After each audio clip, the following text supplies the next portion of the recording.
we talk about Halloween Ends. Away. You started this! You brought me in! You invited me! Written by David Gordon Green, co-written by Danny McBride. And today we find out, is this movie rotten or not? So over on Rotten Tomatoes, it has a whopping score of 40% with the tomato meter and 57% with the popcorn meter. Before we get into it, definitely smash the like button because it definitely helps, and make sure you're subscribed to the channel. And let's see if Rotten Tomatoes is accurate as it states. Now, with this movie, I feel like it's very divisive. It splits Halloween fans right down the middle. This movie right here, for me, I feel like it just changed a lot of the pacing with the franchise. It hurted fans and things like that. It definitely had people upset. And I'm gonna say this, when I first seen Halloween Ends, I was just stuck. I was stuck. But at the same time, I knew that this film was trying to do something different and just give the franchise a breath of fresh air, you know, following David Gordon Green's story throughout the trilogy. Now, this film was shot amazing in my opinion. They definitely captured Haddonfield with everything going on with this from beginning to end. We got Laurie Strode back. They even brought Allison back.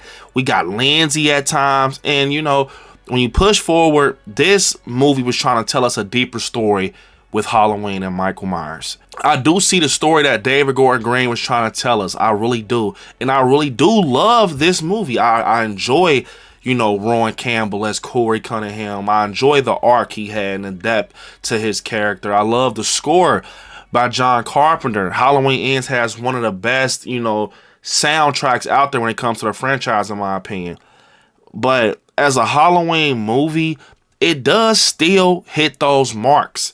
You know, the season, just the cinematography, Rowan Campbell, you know, Michael Myers, Laurie Strode, Jamie Lee Curtis. This was the moment where she got her flowers, I felt. And originally, this wasn't the plan. Before, you know, we had this crazy thing happen in our lives. You guys know what I'm talking about in 2020.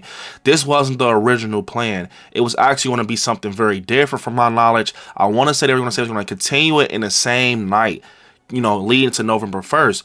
But, you know, they were itching to do something different, and they brought us this character, Corey Cunningham, who's a copycat in Haddonfield that's, you know, coming from Michael and things like that, and, you know, ends up gaining Michael's type of power, and he goes into Haddonfield and he starts doing things due to his previous event with Jeremy, the kid he was babysitting. Now, to get into this, do I feel like this is the great ending to the trilogy? It could have been. You know, it could have been. And the reason I say that is because I feel like if we would have got introduced to Corey earlier in the franchise, say if Corey Cunningham was Cameron, I think it would have hit all those marks because we were invested in Cameron. We saw the argument with him and Allison at the, you know, the school dance. We saw everything with him and Hawkins. So it made sense for this copycat to lead up to be Cameron. But Corey Cunningham on the other end, we get introduced to him in the final film. I just feel that Halloween Ends was misplaced. But the story, I think people go a little too hard on the story with Corey Cunningham and things like that. And they don't go hard on the real issue being the placement in the trilogy. I feel like the trilogy is backwards when you think about it. I feel like this would have been a great trilogy to see it kick off with Corey Cunningham. Like 2018 was Ends, and then go from there. You kind of mix some of the scenes in to make them blend well. But overall, as a standalone film, a standalone Halloween film, you know, I think this is a great Halloween film. I definitely think that, you know, with Rotten Tomatoes, I think that's us being the voices. We have 265 reviews here on Rotten Tomatoes with over 2,500 verified ratings. Now, when you sit here and think about everything with this, you can respect that rating because I feel like you can call Halloween Ends a movie that was something you didn't expect. It's definitely one of those movies that catches you off guard from beginning to end. You think you're finna get a Michael Myers movie, and you don't. And on the other hand, you get a love story, a romance, a story with Laurie Strode going up against a younger male that's not Michael, but he has evil attached to him, and he's in Haddonfield. I think this would have been a great spinoff story of Halloween. This would have been a great placement in the new TV series that's coming. I feel like this could have been something that just introduced us into the trilogy. Like, I think people would have liked it if it was one of the first films that we got in a trilogy.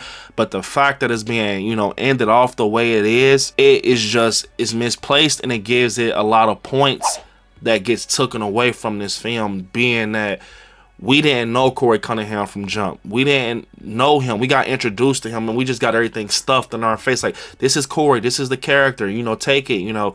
And I think that's where a lot of people get upset at. And with this score, I kind of feel like this score is going a little too hard on a movie, because I'm going to say this. Halloween Ends, to me, is a great movie. And I think that it's going to be one of those movies where it grows on you throughout your years as a horror fan, like Halloween 3 Season of the Witch. Hell, some people still don't like Halloween 3 Season of the Witch. It grew on me eventually. I remember those nights watching AMC Fear Fest and Halloween 3 comes on the TV, and I skip over that and go to, you know, Disney and see if Halloween Town is on or something. And I tell myself, I'm going to bust that U-turn and come back when Halloween 4 hits the television.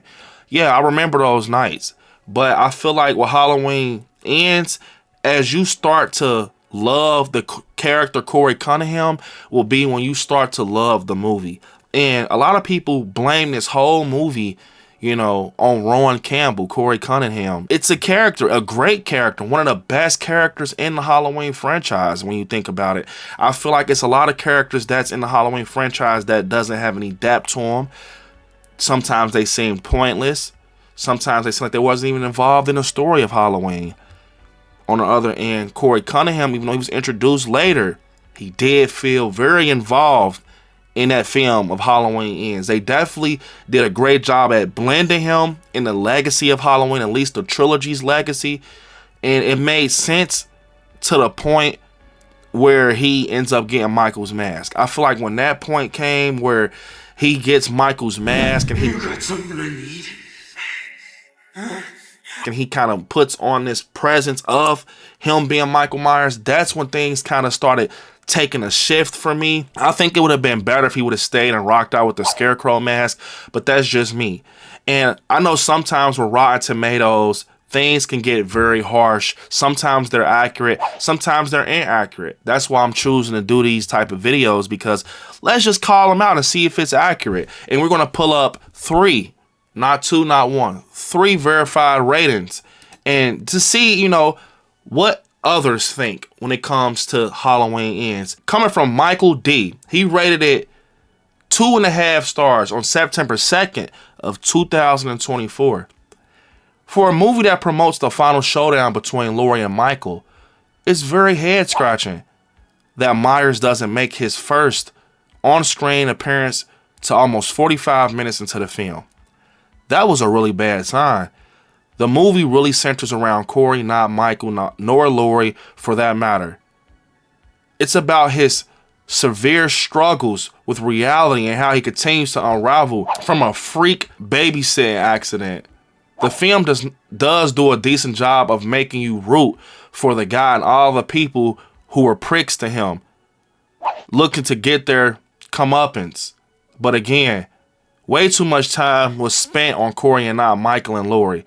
The last scene was a very creative way to put everybody's mind at rest that this time Michael is certainly not coming back. I will say the movie as a whole was disappointing, but I'll be lying if I say I was expecting it to be great before watching it.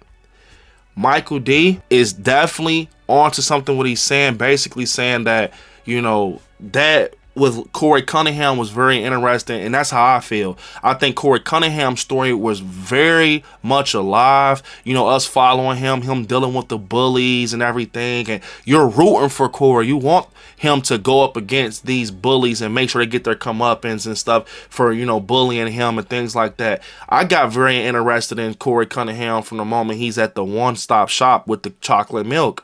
You know, I think that moment I started rooting for Corey. Like, I hope that he deals with them, you know. And I kind of knew the route the movie was taking once Jeremy fell over the banister. Pushing forward, yeah, this is accurate. You know, I can see his opinion. Michael D. I can see Michael D's, you know, opinion and statement on why he think this movie is a disappointment. And it just seems to be misplaced. Him saying Michael's not focused on. Him saying Laurie's not focused on. I get it.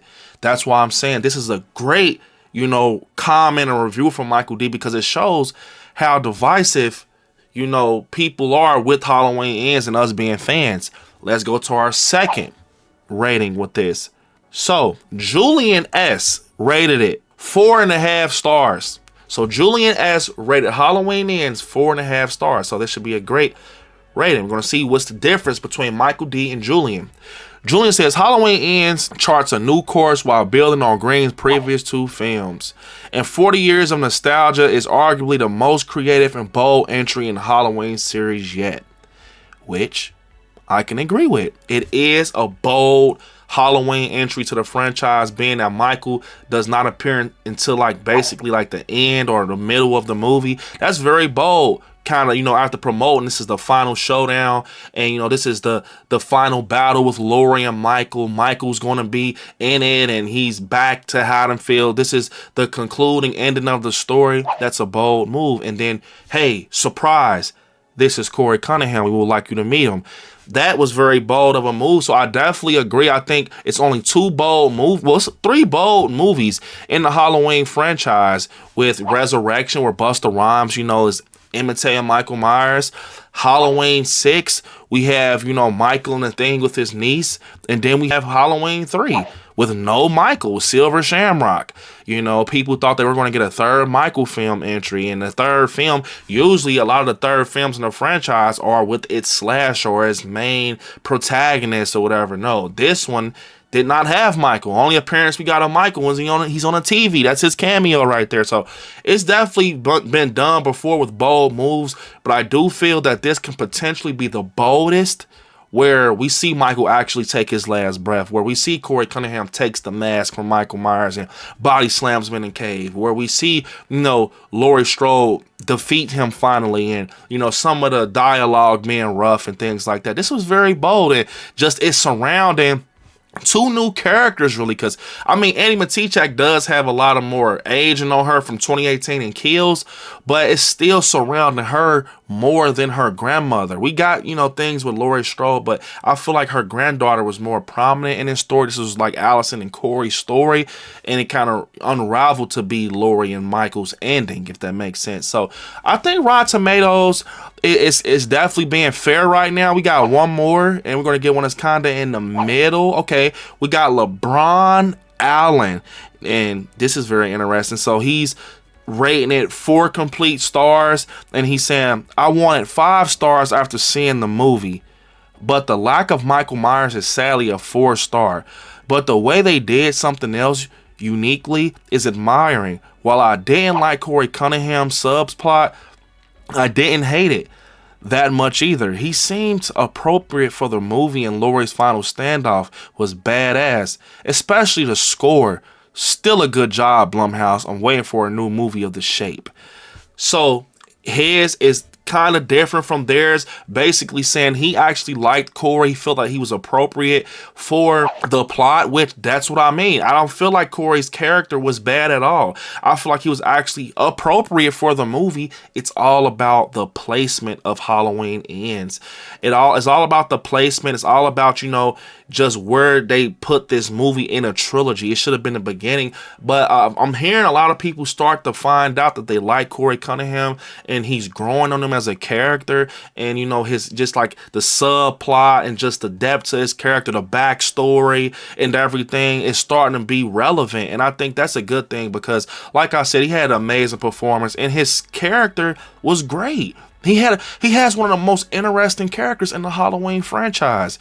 And I think that if you think about it, yes, Halloween 78 and Halloween Ends has them in the same runtime with Michael being on screen, but it was just the way it was prioritized in Ends. They kind of bottled up all his time in the end, and then through 78 it was spotty. You know what I'm saying? So that kind of shows you, if we had the same runtime with Michael on screen in the OG Halloween and also in the final Halloween, it's you know what I'm saying? So that shows you the placement was wrong. Michael being utilized was wrong. But overall, the film, I definitely think it was very enjoyable. I watch Halloween Ends a lot around spooky season. I get very invested, even though I've seen it plenty of times. I still follow Corey, and I'm excited about, the scene when he goes to the junkyard and gets the wrench. And, I'm really excited about that still. He puts the mask on. When he goes to take out the DJ, I still get excited about that. So overall, I do think that the score for this is a little harsh. I think that 40% on a tomato meter is literally just something that's just being hard on it because of that issue with Michael not being on screen and Laurie not being focused on really. Also with the popcorn meter, 57. I think that that's actually people speaking with their feelings. And one thing I will say is opinions, it's okay to have your own opinion.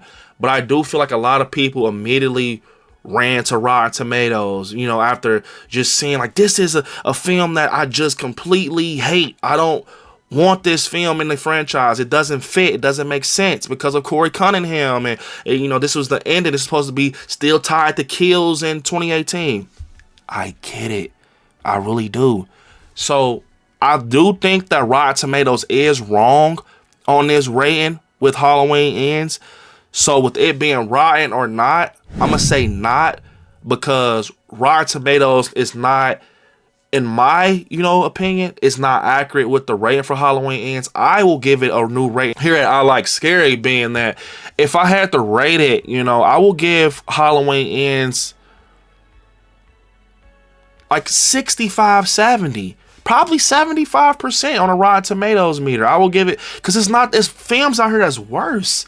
That's terrible. This film had a great story, very compelling, beginning to end, and just being invested in it. I think that it did its job, but it was just misplaced, and that created multiple problems. Being introduced to this character created multiple problems. So I definitely think when it comes to being rotten or not, I'm gonna put it in not, because I don't feel like this is an accurate rating. Even with just the scores in general, I just think it's not. And I will put it at, 65 through 75%. That's the accurate, percent in my world. I think that you could put Halloween Ends in. So I definitely think that they could change it, because that 40% is harsh. 40% on tomato meter is very, very harsh, man. But comment down below what you guys think about this rating with Halloween Ends. Do you think my rating is a little bit more fair, or would you rock out more with the Rotten Tomatoes, score and everything? Comment down below and let me know if you want more videos on the Rotten or Not series when it comes to horror movies. We can talk about a lot of more horror movies and dive deep in their ratings on Rotten Tomatoes. And we could talk about, do we think that this score for this movie is accurate? I definitely think this will be a cool thing to do, because some things on Rotten Tomatoes aren't always accurate from my understanding. So definitely comment down below. Unfortunately, this is the end of the video. I want y'all to hit me up on my social medias at I Like Scary on every platform. I want you to watch some horror movies. Stay scary out there. I'll see you all in the next one. Peace.